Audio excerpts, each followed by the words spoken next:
Hey there, CPO here, and I'm in the middle of doing a lot of research, and I'll share the full results of what I'm finding with you at a future time. But I'm looking for something that gives me more control at higher speeds on the trail, where I'm bouncing around in my seats, and the factory 3-point seat belt just beats me to death. That's actually why I went to this 4-point harness from Pro Armor. Now, 4-point harnesses, obviously, there's a lot of challenge with those, which you'll hear about later.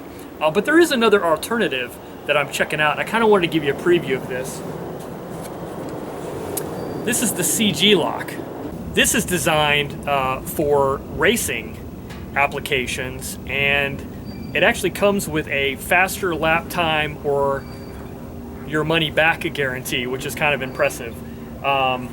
This is a friction lock designed to allow you to lock your lower lap belt tight as you can stand it, and still have full mobility with your upper shoulder belt. It also does not reduce the capabilities of the stock belt, nor does it compromise the factory safety system.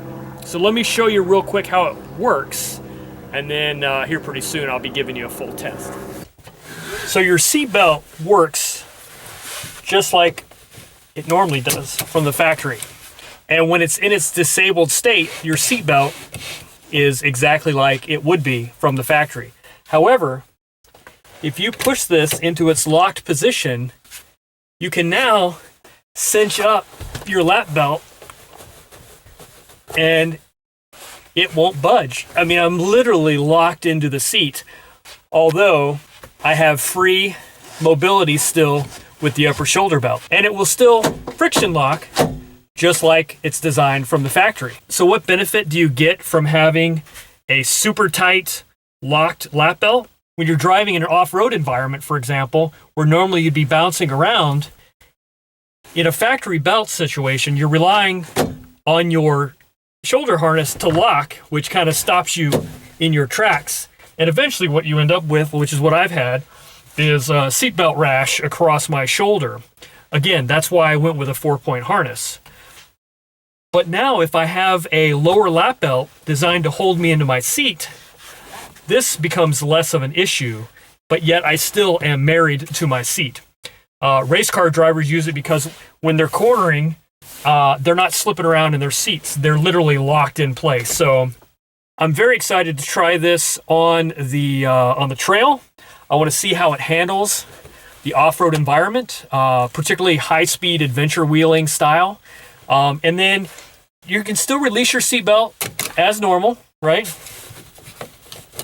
It doesn't change that. And you can always loosen it up at any time by flipping this lever. And now it just frees me up. So it really is a simple yet effective design, and you'll be seeing more about this from me in the near future. I got to go find a really bumpy dirt road though, but it might be a great alternative for those of you that want more control in the seat, yet without having to go to a harness system and then make the compromises associated with that as well, including being DOT approved. So anyway, thanks for watching, and stay tuned because there's more on this topic coming up.